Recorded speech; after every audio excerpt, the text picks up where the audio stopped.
प्रिय विद्यार्थियों, वंदे मातरम। एक प्रेरक मुलाकात के अंतर्गत आज हम आपकी मुलाकात करवाने जा रहे हैं प्रगति यादव से। प्रगति सूरतगढ़ की बेटी हैं और इन्होंने अपने नाम को बिल्कुल सार्थक करते हुए लगातार प्रगति की है और इस बार राजस्थान प्रशासनिक भर्ती परीक्षा 2018 में 242वीं रैंक अर्जित की है। प्रगति, आपको बहुत बहुत बधाई। Thank you sir. प्रगति, अब जबकि आपका चयन आरएएस में हो गया है तो आपके घर में कैसा माहौल है? हालांकि ये पीछे जो चित्र दिखाई दे रहा है इसमें माहौल की पुष्टि हो रही है, लेकिन फिर भी हम लोग आपके श्रीमुख से ये सुनना चाहेंगे। जी सर, बिल्कुल। सभी लोग अति उत्साहित हैं। मेरे परिवारजन, मेरे मित्र, गुरुजन सभी गौरवान्वित महसूस कर रहे हैं और सभी की जो उम्मीदें मुझ पर टिकी हुई थी, जब उन्हें साकार होता देखा तो उनकी खुशी का ठिकाना ही नहीं है। अच्छा प्रगति, हमें तेज गति से अपने परिवारजनों से थोड़ा सा इंट्रोड्यूस करवा दीजिए, क्योंकि चित्र बहुत ही प्रभावशाली लग रहा है, तो सभी को ये पता लग जाए कि परिवार में कौन कौन लोग हैं। जी सर, ये मेरी मम्मी, ये मेरे पापा हैं, ये मेरा भाई है, ये मेरे बड़े पापा बड़ी मम्मी, उनके बेटे और उनकी वाइफ है, ये मेरे दादी जी और दादाजी हैं, ये मेरी भतीजी है। और आपकी ये भतीजी भी इस चित्र में बहुत उत्साहित लग रही है। नाम क्या है इसका? नृत्या। नृत्या, इसका अर्थ क्या होता है? अप्सरा। ये नाम किसने रखा? सर, मैंने रखा है ये नाम। अच्छा, आपने रखा है, बहुत बढ़िया प्रगति। अच्छा प्रगति, जो दादा दादी होते हैं उनके रिएक्शंस जो हैं अपने पोता पोती की सफलता के पश्चात कुछ अलग प्रकार से आते हैं। तो हम लोग एक बार देख लेते हैं आपके दादा दादी और आपका ये चित्र, और अब सुनते हैं आपके दादाजी के विचार और दादी जी के विचार। मैं जरनैल राम यादव सूरतगढ़ प्रगति यादव का दादाजी बोल रहा हूँ। और जब हमने प्रगति के रिजल्ट सुना तो बहुत खुशी हुई। परिवार में और समाज में हमारे तो प्रशासन अधिकारी कोई है ही नहीं, इसलिए बहुत ही खुशी हुई। समाज में और परिवार में नाम रोशन किया है बेटी ने। प्रगति पहले दिन हमारा बहुत होशियार हुई, देखो आप मेरे ने सोचता तो आप आगे में की बढ़ेगी। ये वास्ते तो 12वीं पढ़ता ही लागी कि अब साला साइक और फिर मेहनत करी और आयो जते अब 2 साल पढ़े, बहुत मेहनत करी, दिन रात पढ़ती, सगे स्कूल भी आपको ज्वाइन करती, सगे घरे भी हमारे घर को काम करवाती है, बहुत होशियार ही। तो वो आयो रिजल्ट में तो बहुत खुश होया। कानी फोन आया तो इतनी खुशी हुई कि बस कुछ ही ना। तो प्रगति, हमने आपके दादा दादी जी के श्रीमुख से आपके बारे में चर्चाओं को सुना। आपके दादाजी ने कहा कि बेटी ने हमारे परिवार का नाम रोशन किया है, और दादी जी ने कहा कि आप तो शुरू से ही ब्रिलियंट थी। 12वीं पास करते ही आप लैब असिस्टेंट के पद पर नियुक्त हो गई। जी सर। तो लैब असिस्टेंट के पद पर नियुक्त होने के बाद आपकी तैयारी में एक लंबा गैप दिखाई देता है, तो इसका क्या कारण है और इस बीच आपने क्या किया? जी सर, लैब असिस्टेंट के पद पर मेरी नियुक्ति 2013 में हुई। उसके बाद सर मेरा आपसे मिलना भी हुआ आरएएस तैयारी के संबंध में ही, लेकिन मुझे लगता है कि मैंने 5-6 महीने तैयारी की होगी, फिर मुझे तैयारी बहुत ही मुश्किल लगी और मैंने छोड़ना उचित समझा, वो भी आपको बिना बताए। और मुझे लगा कि कहीं ना कहीं मुझे अपने जॉब से सेटिस्फेक्शन आ गया है, और उसी बीच मेरी रुचि अध्यात्म की ओर भी हुई, तो मैंने निर्णय किया कि अध्यात्म के माध्यम से मैं लोक सेवा करूंगी। प्रगति, देखिए, एक बात है जॉब सेटिस्फेक्शन की, निसंदेह लैब असिस्टेंट का पद एक प्रकार से शिक्षक का पद है, जो अपने आप में बहुत ही शानदार है, प्रतिष्ठित है। लेकिन फिर भी मुझे ये हमेशा लगता है कि राजा तो राजा ही होता है और राजा के समकक्ष कोई दूसरा नहीं हो सकता। और मुझे वर्तमान में जो प्रशासनिक अधिकारी हैं वो राजा के समतुल्य लगते हैं। जिस प्रकार से राजा अपनी प्रजा को तत्काल राहत प्रदान करने में सक्षम होता है, ठीक उसी प्रकार से प्रशासनिक अधिकारी भी अगर लोक हित के दृष्टिकोण को लेकर चल रहे हैं तो वो तत्काल राहत देने का कार्य कर सकते हैं। तो खैर, आपने बताया कि आप संतुष्ट हो गई थी अपनी लैब असिस्टेंट की जॉब से, लेकिन फिर दोबारा से तैयारी किस प्रकार से शुरू हुई और कैसे आप पुनः उस ट्रैक पर आए जिसे मैं भी व्यक्तिगत रूप से ज्यादा उचित मानता हूं, यानी कि आध्यात्म छोड़कर अध्ययन। जी सर, बिल्कुल यह सर मेरे जीवन का एक निर्णायक मोड़ ही था कि उसमें मेरे कुछ मित्र, जिसमें राजेश दीदी और प्रियंका का मैं नाम लेना चाहूँगी, और मेरे भाई मुकेश यादव, जिन्होंने बहुत ही सहयोग किया, मुझे अपने गुणों से, मेरी मेहनत से, मेरी काबिलियत से परिचय करवाया और कहा कि आरएस का जो एग्ज़ाम है वो तू जरूर पास कर सकती है। और उसी दौरान वैकेंसी आई हुई थी और उन्होंने मुझे सजेस्ट किया कि तुझे ये फॉर्म भरना चाहिए और तेरा इसमें सिलेक्शन जरूर होगा। और फिर आपने फॉर्म भरा और काम शुरू कर दिया। तो आश्रम में दोबारा से जब आप आई तो फिर मेरी और आपकी क्या चर्चा हुई? क्योंकि मैं जो बच्चे एक बार अपने लक्ष्य से थोड़ा सा भटक जाते हैं ना, उनके प्रति थोड़ा सा कहीं ना कहीं क्रोध मेरे मन में उत्पन्न हो जाता है। अब ये हालांकि नहीं होना चाहिए, लेकिन हो जाता है। तो आपको मैंने क्या कहा? जी सर, बिल्कुल। जैसा कि मई 2014 में मैं आपसे पहले मिली थी, उसके 4 साल बाद 2018 में जब वैकेंसी आई तब मेरा आपसे मिलना हुआ। पहले तो आपसे डांट सुनी कि यदि आप मुझसे अपनी परेशानी बताते और उसका कोई न कोई समाधान निकलता तो आज आप ऊंचे पद पर आसीन होते। इसी बात को जब मैंने सुना तो मैंने दृढ़ निश्चय कर लिया कि जब सर को इतना विश्वास है मुझ पर कि मैं ऊंचे पद पर जा सकती हूँ तो मैं जरूर कर दिखाऊंगी। और तभी से मैंने आपने जो 4 मूल मंत्र दिए उनको पालन करना शुरू कर दिया। मैं मानती हूँ कि सर की प्रति श्रद्धा और विश्वास का ही फल है कि मैंने प्रथम प्रयास में आरएस की जो परीक्षा है उसमें पास हुई हूँ। मैं ये बात विद्यार्थियों से उल्लेख करना चाहूँगा कि बहुत सारे विद्यार्थी हैं जो कि जॉब सेटिस्फेक्शन हासिल कर लेते हैं, जबकि वो अपेक्षाकृत बड़े पद हेतु योग्य होते हैं।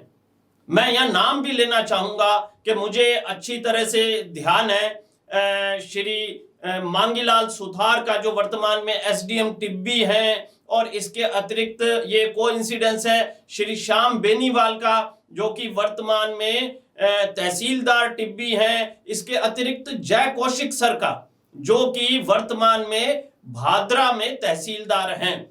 ये सभी उन लोगों में से हैं जो अपने जॉब से, अपनी प्रारंभिक सफलता से संतुष्ट हो गए थे, लेकिन फिर पुनः इन्हें प्रेरित किया गया, कुछ मेरे द्वारा, कुछ परिवारजनों द्वारा, कुछ अन्य लोगों के द्वारा, तो दोबारा से ये तैयारी में जुटे और इन्होंने एक बार पुनः अपने आप को सिद्ध किया।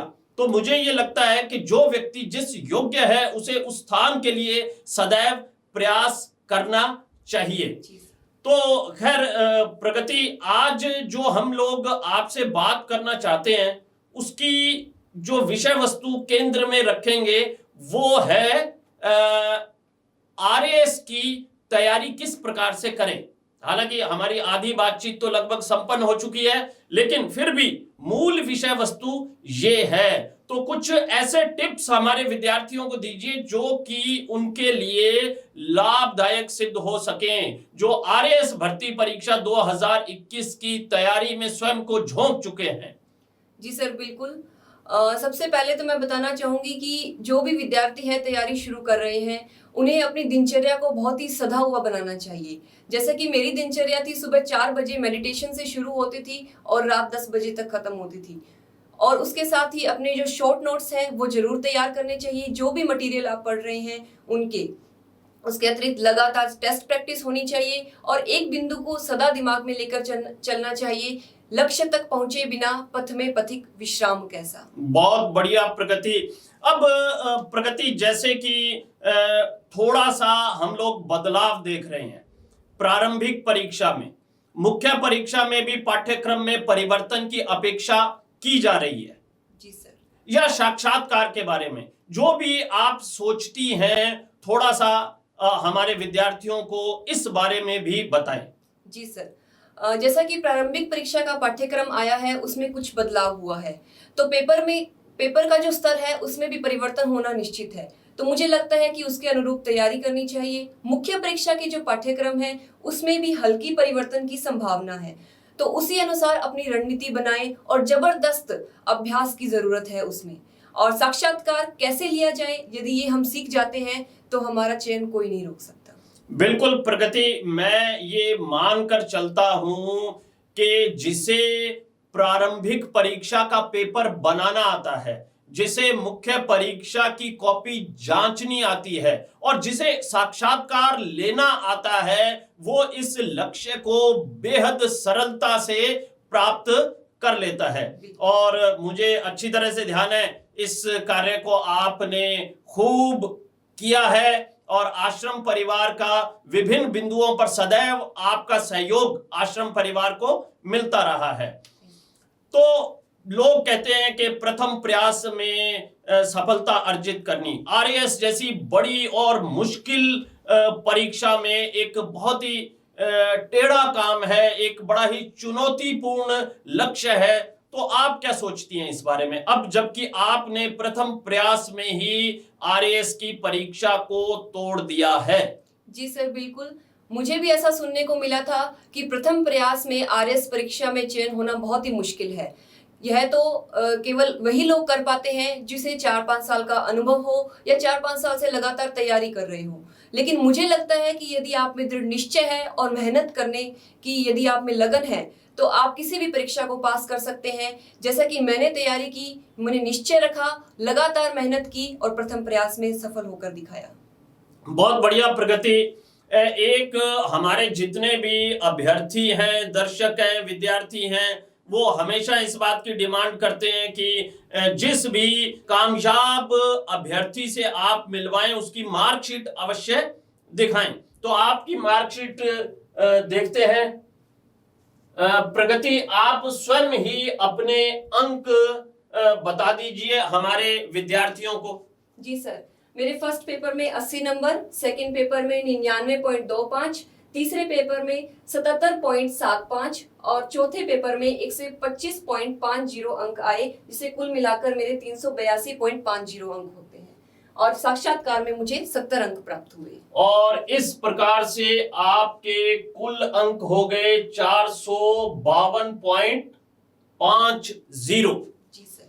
बहुत बढ़िया प्रगति, आपके अंक बेहद शानदार हैं और निसंदेह आपकी रैंक भी प्रथम प्रयास के दृष्टि को ध्यान में रखते हुए मैं बहुत ही अच्छी मानूंगा।